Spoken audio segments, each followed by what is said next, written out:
Friends, 2 दिन पहले आप लोग के साथ एक पोस्ट शेयर किया था जिसमें मैंने पूछा था कि आप किस टॉपिक पर वीडियो सबसे ज़्यादा देखना पसंद करेंगे। तो आपने जवाब दिया होम एंड ऑर्गेनाइजेशन से रिलेटेड। तो उसमें आप लोगों ने वोट किया। तो चलिए आज मैं किचन से रिलेटेड ही आपके साथ टिप्स एंड ट्रिक्स शेयर कर रही हूँ। आशा करती हूँ आपको वीडियो ये पसंद आएगा। और हम सब जानते हैं मानसून सीज़न आ चुका है, बारिश का टाइम हो चुका है। तो इस टाइम पे हम लोग अगर ऑर्गेनाइज करके सब चीज़ें रखें तो बारिश का तो मज़ा हम ले ही सकते हैं, साथ में हमारे काम भी फटाफट हो जाएंगे और हफ्ते भर के लिए हम फ्री रहेंगे। तो चलिए स्टार्ट करते हैं आज का ये वीडियो।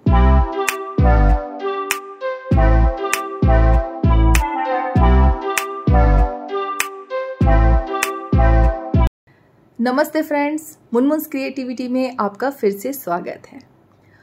आज का जो पहला टिप्स एंड ट्रिक्स मैं आपके साथ शेयर कर रही हूँ, सब चीज़ें जो हैं वो प्याज, लहसुन, अदरक और मिर्ची के इर्द गिर्द घूमती हुई आपके साथ शेयर कर रही हूँ।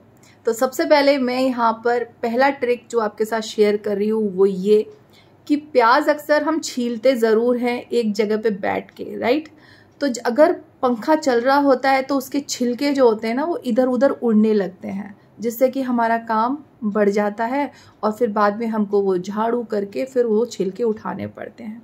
तो सबसे अच्छा तरीका ये है कि आप जब भी प्याज छीलते हैं उसको एक कटोरे में पानी लेकर सारे प्याज को उसमें डाल दीजिए। इससे आपके 2 फ़ायदे होंगे। पहला फ़ायदा आपका ये होगा कि प्याज के छिलके तो इधर उधर उड़ेंगे नहीं, सारे छिलके वो पानी में ही चले जाएंगे। दूसरा फ़ायदा आपका ये होगा कि प्याज जो है वो साथ के साथ पहला वॉश जो हम करते हैं, प्याज को धोते हैं तो पहले वॉश में ये धुल जाएगा और दूसरे वॉश में एकदम क्लीन हो जाएगा, फिर हम उसको धोकर सुखा सकते हैं। तो मैं यहाँ पर हफ्ते भर की प्याज हमेशा इस तरीके से स्टोर करके रखती हूँ ताकि मुझे जब भी मैं कुकिंग करने जाऊँ मुझे सारी चीज़ें जल्दी जल्दी मिल जाएं और मैं हफ्ता भर फ्री रहूँ। तो मैं कुछ इस तरीके से ही अक्सर करती रहती हूँ। तो प्याज मैंने ले रखे हैं एक पानी के कटोरे में और छिलके उसमें डालती जा रही हूँ और प्याज जो है साथ के साथ पहला वॉश करके मैं उसको धो लूँगी। और जब भी आप प्याज कट करें तो जिस तरीके से मैं इसका छिलका उतार रही हूँ, छिलके उतारने हैं और जो ऊपर जो एक गांठ सी रहती है प्याज की वो ज़रूर निकाला कीजिए। नहीं तो ये अगर हमारे खाने में जाता है तो इससे क्या होता है, सब बोलते हैं, मैं भी श्योर नहीं हूँ, लेकिन किसी ने एक बार मुझे बता दी ये बात तो मैं इसको अवश्य ही पालन करती हूँ। तो इस चीज़ को मैं निकाल के इसलिए फेंकती हूँ। लोग कहते हैं कि इससे जो है वो पथरी होती है। तो प्याज का जो ऊपर का ये जो होती है जड़ वाला जो हिस्सा होता है उसको निकाल के हमेशा फेंक देना है।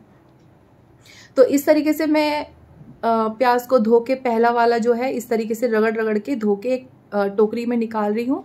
फिर उसके बाद इसको दोबारा वॉश कर लूँगी नल के नीचे ले जाके, फिर इसको एक टॉवल पे सुखाने के लिए छोड़ देती हूँ। तो चलिए प्याज का काम हो चुका है, अब बढ़ते हैं लहसुन की तरफ। तो लहसुन को भी मैं इसी तरीके से कम 4-5 गांठें मैं छील कर रख लेती हूँ, स्टोर कर लेती हूँ और इसको एक किसी जार के अंदर रख के फ्रिज में रख देती हूँ ताकि मुझे हफ्ते भर टेंशन फ्री रहूँ और आराम से मुझे टाइम पर लहसुन मिल जाए। तो लहसुन छीलने का तरीका सबसे इजी तरीका जो मैं हमेशा शेयर करती हूँ और ये मैंने मेरी मम्मी से सीखा है। मेरी मम्मी हमेशा क्या करती हैं, इस तरीके से लहसुन को बीच में से आधा करती हैं और आधा करने के बाद ये इजीली इस तरीके से लहसुन के छिलके निकल जाते हैं। तो ये टैक्ट मैंने उन्हीं से सीखा है। हम लोग जब लहसुन छीलने बैठते थे तो हमें मम्मी हमको आधा आधा कर देती थी और इस तरीके से हम छील देते थे। तो मैं और पापा बहुत जल्दी लहसुन को छीलकर उनको दे देते थे। तो इस तरीके से मैं हमेशा लहसुन को छीलती हूँ और स्टोर करके एक जार में भर के रख देती हूँ। अब बारी आती है इन छिलकों की। मैं छिलके जो होता है जो जिसमें मैंने प्याज छीले थे उसके अंदर ही ये सारे छिलके मैं डालती जा रही हूँ। आप देख रहे होंगे पहले प्याज के छिलके थे, अब मैंने इसमें लहसुन के भी छिलके डाल दिए हैं। इसका भी बहुत ही आगे मैं वीडियो में शेयर करूँगी, वीडियो को पूरा एंड तक देखते रहिए। आपको आज के वीडियो में काफ़ी टिप्स एंड ट्रिक्स शेयर कर रही हूँ जो मैं हमेशा ही यूज़ करती हूँ और यूज़ करने के साथ साथ अपने थोड़े बहुत पैसे भी बचा लेती हूँ। तो चलिए, अब मैं ये कुछ इस तरीके का जार होता है जिसमें हम जैम या कुछ भी चीज़ें मार्केट से लाते हैं, तो ये कांच की जो बॉटल होती हैं इनको मैं फेंकती नहीं हूँ, ये ऐसे ही छोटे मोटे कामों में इस्तेमाल आती हैं। तो इसमें थोड़ा बहुत भर गया है, जितना भर गया और बाकी का मैंने रख दिया, वो शाम को सब्जी में इस्तेमाल में आ जाएगा। तो चलिए अब बढ़ते हैं नेक्स्ट टिप की तरफ। तो नेक्स्ट टिप जो है वो है अदरक से रिलेटेड, क्योंकि आज जो मैं आपके साथ वीडियो शेयर कर रही हूँ ये ऐसी चीज़ें होती हैं जो हमारी डेली लाइफ में खाने में इस्तेमाल की जाती है, ठीक है। तो अक्सर सब लोग अदरक को जो आलू छीलने वाला होता है उससे छीलते हैं। इससे क्या होता है, अदरक अच्छे से छिलता तो है नहीं, प्लस इसमें जो मोटे मोटे करके छिल जाता है और जिससे आधा अदरक तो वेस्ट होता ही है। तो आपको क्या करना है, नाइफ लेना है, चाकू लेना है, आपके पास जैसा भी चाकू है वो लीजिए और जिस तरीके से मैं कर रही हूँ इसी तरीके से अदरक को आपको छील के धोकर स्टोर करके रखना है। तो मैं कुछ इसी तरीके से अदरक जो है मेरे थोड़े 2-3 दिन पुराने अदरक हैं, थोड़े बहुत सूख भी गए हैं और अभी मार्केट में जो आपको अदरक मिलेंगे वो आपको थोड़े गीले गीले मिलेंगे, क्योंकि मानसून में इस वक्त पे बारिश के समय सब्जियां मोस्टली गीली गीली मिलती हैं, जिनको स्टोर करके रखना हमारे लिए बहुत ज़रूरी हो जाता है। और सब्जियां उतनी ही भरिए जितना आप 4 से 5 दिन चला सके। तो यहाँ पर कुछ अदरक को मैंने अच्छे से छील लिया है और कुछ जो सख्त टाइप की जो हार्ड है उनको रखती जा रही हूँ, उसका भी मैं आगे का इस्तेमाल आपको बताऊंगी। तो चलिए अब मैं आगे क्या करने वाली हूँ वो मैं बताती हूँ आपको। फ्रेंड्स, यहाँ पर मैंने अदरक को छीलकर अलग कर लिया। जो अच्छे अच्छे अदरक थे इनको मैं धोकर सुखाकर फिर स्टोर करके रखूँगी। अब बारी आती है इन छिलकों की। इन छिलकों में कुछ कुछ अदरक ऐसे थे जो थोड़े ख़राब से थे, काफ़ी सूख गए थे। इन अदरक को मैंने थोड़ा अलग कर लिया और अलग करने के बाद अभी इसका भी मैं आगे बताने वाली हूँ मैं क्या करती हूँ। अब अदरक के छिलके भी मैं उसी पानी में डाल रही हूँ जिसमें पहले से ही प्याज और लहसुन के छिलके थे। अब क्या करना है, अदरक जो निकले हुए थे कुछ अच्छे कुछ ख़राब से, थोड़े सख्त से, थोड़े से नरम से, इन अदरक को मैं अच्छे से पहले पानी से धो लेती हूँ। तो यहाँ पर मैं अदरक को पानी से अच्छे से वॉश कर दिया।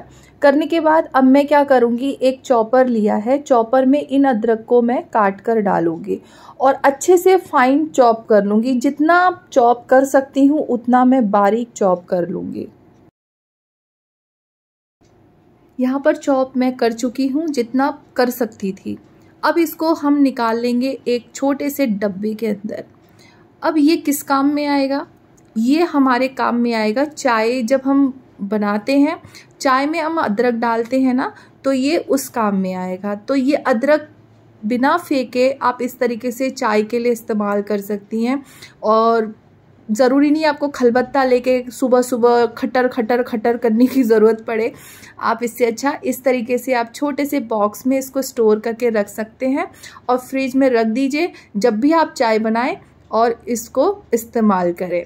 तो अब चॉपर में थोड़ा बहुत अदरक बच गया है, तो मैं अभी एक अच्छी सी टेस्टी सी अपने लिए चाय बनाऊंगी और चाय पीते पीते आपके साथ वीडियो शेयर करूंगी। तो फ्रेंड्स, अब बारी आती है हरी मिर्च की। हरी मिर्च इस समय पे कुछ इस तरीके की मिलती है, कुछ पत्ते मिलेंगे आपको, कुछ गीली गीली मिलेगी। जैसा मैं आपको शुरू से बता रही हूँ, इस टाइम पे सब्जियाँ मोस्टली गीली ही मिलती हैं। तो इनको स्टोर करके कैसे रखना है, मिर्चियों को पहले सबसे पहले आप एक ट्रे में निकाल लीजिए और निकालने के बाद इनकी जितनी भी डंडियां हैं इनको अलग कर लीजिए। इसमें कुछ मिर्चियां ऐसी निकलेंगी जो आधी कटी आधी फटी, उनको अलग रखना है और जो बिल्कुल साबुत मिर्ची है उनको अलग रखना है। तो ये देखिए कुछ इस तरीके की मिर्ची जो होती हैं वो मिलेंगी आपको, उनको अलग कर देना और इस तरीके से ये मिर्ची जो है एक अलग से बाउल में रखते जाइए ताकि इन मिर्चियों को आप आज ही के दिन में इस्तेमाल कर सके या 2 दिन में इस्तेमाल कर सके, अगर क्वांटिटी ज़्यादा निकलती है। पहले इनको ख़त्म कीजिए, फिर बाद में इन मिर्चियों को ख़त्म करनी है। तो इस तरीके से मैं मिर्चियों की जो डंडी हैं उनको एक दूसरे टोकरी में निकाल रही हूँ। निकालने के बाद इनको वॉश कर लूँगी। वॉश करने के बाद इसको एक टॉवल में सुखाने के लिए छोड़ दूँगी। अब मिर्चियाँ भी साफ़ हो चुकी हैं और इन मिर्चियों की डंडियों को भी उसी पानी में मैं डाल दे रही हूँ। आप सोच रहे होंगे ना ये मैं क्या कर रही हूँ, आपको पता चलेगा, अभी मैं बताने वाली हूँ। तो चलिए इन मिर्चियों को पहले मैं धो लेती हूँ, धो के फिर आपसे दिखाती हूँ मैं इनको कैसे सुखाती हूँ। तो फ्रेंड्स यहाँ पर मिर्चियाँ मैं धो चुकी हूँ। धोने के बाद मैंने यहाँ पर ज़मीन पर एक टॉवल बिछाया है और उसके ऊपर इन मिर्चियों को इस तरीके से फैला दूंगी पंखे के नीचे, और ये अच्छे से मैं इसको 2-3 घंटे के लिए छोड़ दूंगी ताकि ये अच्छे से ड्राई हो जाए। अब बारी आती है इन सारे मटेरियल की, जो छिलके थे इनको क्या करना है मैं अब आपको बताती हूँ। इनको हम पीसेंगे मिक्सर के जार में। क्यों पीसेंगे? इससे हम बनाएंगे एक बहुत ही अच्छा फर्टिलाइज़र अपने पेड़ों के लिए। पेड़ों के लिए ये समझ लीजिए एक आयुर्वेदिक टॉनिक है, जिससे आपके जो पेड़ पौधे हैं वो इतने खुश होने वाले हैं जैसे उनको एक बहुत अच्छी मेडिसिन मिल गई है, बहुत अच्छी एनर्जी, जो प्रोटीन जिसे बोलते हैं वो मिल गई है। तो मैं कुछ इस तरीके से इन छिलकों को इस तरीके से पीस लेती हूँ, और पीसने के बाद ये मेरा एक माइक्रोवेव का पुराना डब्बा है, आप देख सकते हो, इसको मैंने फेंका नहीं है। और इस तरीके से हफ्ते भर के लिए मैं जब भी सब्जी वगैरह करती हूँ इस तरीके से मैं फर्टिलाइज़र बनाती हूँ अपने पेड़ों के लिए। खाद वगैरह मैं महीने में 1-8 बार देती हूँ, पर मैं ये जो है ये हफ्ते में 1 बार ज़रूर इस प्रोसेस को अपनाती हूँ, जिससे मेरे पेड़ पौधे बहुत ही खुश अच्छे दिखाई देते हैं और अच्छे खासे फूल भी मुझे मिलते हैं। तो यहाँ पर अभी इनको मिक्सर में अच्छे से मैं पीस लूँगी। पीसने के बाद जो अपना मेरा जो डब्बा है, एक ऐसा डब्बा कीजिएगा जिसे आप 2 दिन के लिए अलग से छोड़ सकते हैं। अब बारी आती है मिक्सर कहीं ख़राब तो नहीं, सॉरी ग्राइंडर कहीं ख़राब तो नहीं हो जाएगा। नहीं फ्रेंड्स, जब आप ये सब पीसेंगे ग्राइंडर ख़राब नहीं होता है। अब इस चीज़ को मैं 2 दिन के लिए इसी डब्बे के अंदर ढककर छोड़ दूंगी। 2 दिन बाद क्या करना है, इस तरीके से आपको ढककर 2 दिन के लिए रख देना है। 2 दिन के बाद आप इसका ढक्कन खोलेंगे। खोलने के बाद आपने कोई भी बड़ी छन्नी लेनी है, या अगर आपके पास बड़ी छन्नी नहीं है तो आप एक कॉटन का कपड़ा भी ले सकते हैं और इस पानी को छान लेना है। छानने के बाद जो पानी हमको मिलेगा वो हम किसी भी एक स्प्रे बॉटल में डाल सकते हैं। अगर आपके पास स्प्रे बॉटल भी नहीं है तो आप अपने मग्गे के थ्रू भी पानी से छिड़काव ऊपर पत्तों पे कर दीजिए और पेड़ों में भी डाल दीजिए। तो ये बहुत ही अच्छा एक टॉनिक का काम करता है हमारे पेड़ों के लिए, और जो इसके जो एक्स्ट्रा के छिलके होते हैं वो फिर आप फेंक सकते हो। तो ये जो पानी है ये हमारे पेड़ों के लिए बहुत ही इम्पॉर्टेंट है। तो ये मैंने अभी आपको जस्ट करके दिखाया, क्योंकि मैं वीडियो बना रही थी तो अभी 2 दिन के लिए तो मैं वेट कर नहीं सकती थी आपको दिखाने के लिए। सो मैंने आपको तुरंत ही ऐसी तरीके से एक आइडिया दे दिया कि आपको क्या करना है। तो चलिए अब मैं इसको फिर से उसी में पानी को दोबारा डाल देती हूँ और 2 दिन के लिए छोड़ देती हूँ। फ्रेंड्स, अब जब हम ये सब चीज़ें पीसते हैं तो इसमें स्मेल ज़रूर आती है। ग्राइंडर में आप चाहे प्याज लहसुन भी आप पीसते हैं तब भी स्मेल आती है, और अभी जो मैंने किया तो भी स्मेल आती है। अब इसको स्मेल को दूर करने के लिए मैं ग्राइंडर में डालती हूँ थोड़ा सा नमक, थोड़ा सा डिश वॉश और थोड़ा सा विनेगर, और उसमें ऐड करती हूँ थोड़ा सा पानी। और ये सारी चीज़ें ऐड करने के बाद मिक्सर को थोड़ा सा घुमा दूंगी, और घुमाने के बाद इसको 10 से 15 मिनट के लिए छोड़ दूंगी। उसके बाद ग्राइंडर को धो लेती हूँ। ऐसा करने से हमारे ग्राइंडर के 2 फ़ायदे होते हैं। एक तो हमारा ग्राइंडर अंदर तक क्लीन हो जाता है। दूसरा फ़ायदा, जो ग्राइंडर की धार है वो थोड़ा नमक के वजह से तेज़ हो जाती है। अब बारी आती है हमारे इन हाथों की, जो हम पूरे प्याज लहसुन ये सब चीज़ें करते हैं, और भले ही हम ना भी करें, चलिए फिर भी हाथों को हफ्ते में एक बार केयर करना बहुत ज़रूरी रहता है, क्योंकि हम जो होम मेकर होती हैं मोस्टली किचन में काम करती हैं, जिससे हमारे नाखून घिस जाते हैं या हल्दी के दाग लगते हैं। बहुत सारी ऐसी चीज़ें होती हैं, अगर हम अपने हाथों को थोड़ा केयर ना करें तो वो थोड़े हार्ड हो जाएंगे। सॉफ्ट रखने के लिए मैं यहाँ पर हमेशा जो इस्तेमाल करती हूँ वो मैं आपके साथ शेयर कर रही हूँ। तो यहाँ पर हाथों को क्लीन करने के लिए या उसकी केयर करने के लिए मैं लेती हूँ शुगर। यहाँ पर मैं ब्राउन शुगर इस्तेमाल करती हूँ, इसलिए आपको थोड़ा ब्राउन दिख रहा होगा। अगर वाइट शुगर लेते हैं तो वाइट शुगर लीजिए, जो भी आपके पास, जो भी आप चीनी इस्तेमाल करते हैं वो लीजिए। अगर चीनी ना करें तो शहद भी कर सकते हैं। चीनी से क्या होता है, हमें एक आइडिया मिल जाता है कि हमें कब तक अपने हाथ को रब करना है, क्योंकि चीनी जब पिघलने लगती है तो हमको अंदाज़ा आ जाता है। तो उस चीनी के अंदर मैं थोड़ा नींबू डालती हूँ और थोड़ा सा कॉफ़ी डालती हूँ, और नींबू का जो छिलका जो रहता है उससे नाखून के आसपास जो भी है उसको अच्छे से मसाज सा कर लेती हूँ, जिससे कि नाखून में शाइन तो आती है नींबू के छिलके से, और नींबू के जैसा मतलब आप कह लीजिए ब्लीच का काम करता है, क्लीनिंग का काम करता है। इससे आप अपने फेस पर भी इस्तेमाल कर सकते हैं। आपको ज़रूरी नहीं कि बहुत बड़ा बड़ा आपको ब्लीच करना पड़े या फेशियल करना पड़े अपने हाथों पे या चेहरे पे। आप ये ट्रिक अपना के ज़रूर देखिए, बहुत फ़ायदा करता है। हफ्ते में आप 2 बार कीजिए, आपको इसका रिज़ल्ट बहुत अच्छा मिलेगा। ये मेरा खुद का अनुभव है और मैं हमेशा यही चीज़ इस्तेमाल करती हूँ अपने फेस पे और अपने हाथों पे। तो हाथों को मैं यहाँ पर कुछ इस तरीके से अच्छे से रगड़ रगड़ कर क्लीन कर रही हूँ, जब तक मेरी जो चीनी है वो आधी पिघलती नहीं है, और थोड़ा सा मसाज भी कर ले रही हूँ। इससे क्या होता है, हमारी जो उंगलियाँ होती हैं वो थोड़ी सी मूवमेंट करती हैं, क्योंकि हम लोग देखिए मोस्टली इस तरीके से हाथ कहाँ इतना वो करते हैं। तो इससे हाथों पे मसाज होती भी है और साथ में देखिए क्लीन भी हो जाता है। तो बस अब जब धो लेती हूँ, धोने के बाद आप जो भी क्रीम इस्तेमाल करते हैं वो ज़रूर इसके ऊपर अप्लाई करिए। भले ही आप बेबी जो क्रीम होती है वो इस्तेमाल करते हैं, या जो बॉडी लोशन होता है वो इस्तेमाल करते हैं, या कोई बॉडी ऑयल करते हैं, कुछ भी जो भी आप इस्तेमाल करें, लास्ट में आप इस तरीके से अपने हाथों को क्रीम लगा के मॉइस्चराइज़ कर लीजिए। तो इस तरीके से ये था मेरा ये वाला टिप। मतलब किचन के साथ साथ अपनी भी केयर करनी बहुत ज़रूरी होती है। अगर हम केयर नहीं करेंगे तो फिर कौन करेगा, हम अपनी ही देख रेख नहीं करेंगे तो कौन करेगा। तो देखिए नाखूनों को भी मैंने अच्छे से एकदम क्लीन कर लिया है। इससे हमारे नाखून में खाना बनाते बनाते गंद जमा हो जाती है, वो भी निकल जाता है। अब बारी आती है सब चीज़ों को स्टोर करने की, जो मैंने वॉश करके धोने के लिए सुखाने छोड़ दिया था। तो यहाँ पर मैंने प्याज वगैरह सब धो दिए थे। धोने के बाद मैंने एक कपड़े के ऊपर इसको सुखाने के लिए छोड़ दिया था। अब मैं क्या करती हूँ, एक नैपकिन पेपर लेती हूँ और एक डब्बा लेती हूँ। मैंने स्पेशली ये जो डब्बे हैं वो सब्जियों को स्टोर करने के लिए ही ख़रीदा है, फ्रिज में रखने के लिए। ये आपको किसी भी मॉल में मिल जाएगा या आपको ऑनलाइन भी आप ख़रीद सकते हो। अगर मुझे इसकी लिंक मिल गई इस टाइप के डब्बे की तो मैं आपको डिस्क्रिप्शन पे इसकी लिंक दे दूँगी, आप एक बार चेक ज़रूर कीजिएगा।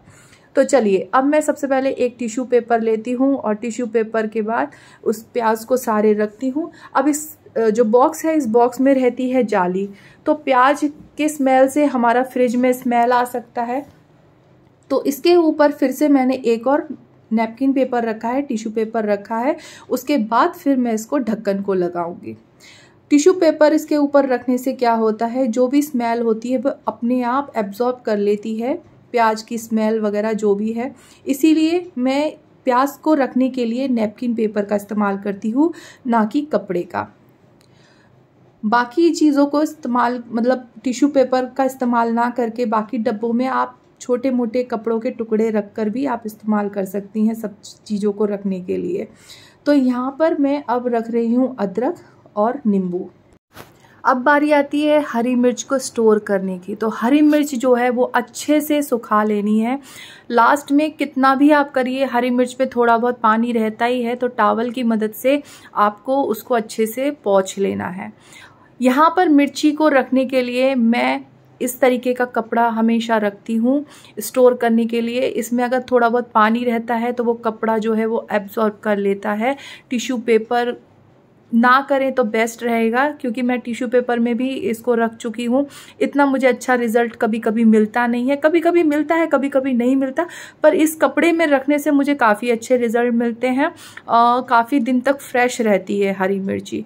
तो मैं इस तरीके का जो मसलिन का कपड़ा आता है, ये आपको किसी भी क्लॉथ की दुकान पे, कपड़े की दुकान पे इजीली मिलेगा। आप 1 मीटर लेके आइए और आपके घर के लिए बहुत अच्छा रहता है ये कपड़ा। लाइक हमको जब पनीर वगैरह बनाना रहता है, उसको छानना रहता है, तो ये कपड़ा बहुत ही बेस्ट रहता है।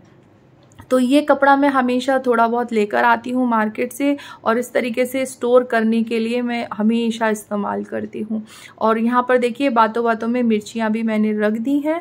अब इनको स्टोर करके सब चीज़ों को फ्रिज में रख दूँगी। तो फ्रेंड्स यहाँ पर देखिए प्याज मेरा हफ्ते भर का स्टोर हो गया। चाय के लिए अदरक, लहसुन, हरी मिर्च, सब चीज़ें मैं इस तरीके से हफ्ते भर का स्टोर करके फ्रिज में रख देती हूँ। और रखने के बाद मेरा पूरा हफ्ता भर आसान हो जाता है काम करने का। मेरे हस्बैंड भी ताज्जुब हो जाते हैं कभी कभी कि मैं 10 मिनट में या 15 मिनट में पूरा खाना बनाकर मैं कैसे रेडी कर लेती हूँ। तो इसी तरीके से प्याज, लहसुन ये ऐसी चीज़ होती है जो हमारे डेली यूज़ में खाने में आता है, और इनको पहले से ही अच्छे से हम रेडी करके रखें तो हमारा काम आसान होता है। तो चलिए मेरी चाय भी बनकर रेडी है, वही अदरक वाली। तो मैं इसको एंजॉय करती हूँ। वीडियो पसंद आए तो लाइक करना बिल्कुल मत भूलिएगा। मिलती हूँ नेक्स्ट वीडियो में। Bye bye.